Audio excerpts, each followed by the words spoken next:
Good day, you're onto the program Voices with Comrade Ibadin John. And right here in the studio again, I have Mallam Shehu Khalid Kontagora. Yes. Thanks so much for always coming when we invite you. You're welcome. Thank you. You know, we begin before we start our discussion today. In Kontagora Race today, they read the book, The River Between, by who? By Ngugi wa Thiong'o. Ngugi wa Thiong'o, the one who wrote The River Between. And I will begin by saying that it was the late Archbishop Desmond Tutu that once said that when the Europeans came to Africa, Yes. that Africans had the land and the Europeans had the Bible. But when the Europeans asked the Africans to pray, they even asked Africans to close their eyes. And Africans decided to close their eyes. After the prayers, Africans now had the Bible, and then the Europeans had our land. And that is probably what is happening up to today. So, having laid that background, there is a need for us to discuss the book you read today. Can you tell us about the book you read today in Kontagora Reads? Yes. What's the name of the book? The title of the book is The River Between. Okay. Who wrote the book? Yes, Ngugi wa Thiong'o. Or what's the book all about?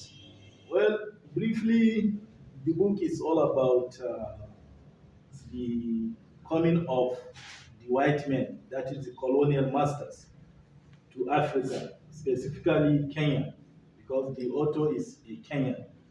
So he talks about their coming to Africa to dominate African countries, especially Kenya. So when they came, they met them with their religion and their culture.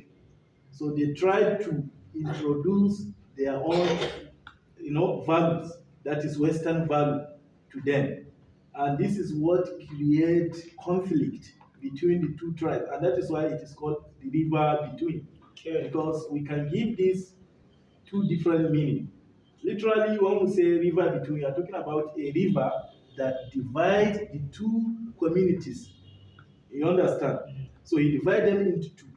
And they all go to this river as source of water. Then secondly, figuratively, the river between means the white men that came serve as barrier between the two tribes, two ethnic groups, in which one of the ethnic groups has accepted the white man values while the other one has rejected it. That is why it is called the river between.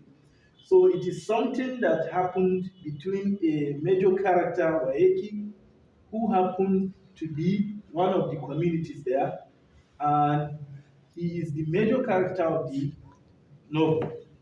And he plays a vital role in changing the mindset of the people of Gukuyu in that community, because he has acquired Western knowledge, and he even established a school for their own people, for their own community, especially when the white men expelled some girls from the school because of their performance of this circumcision.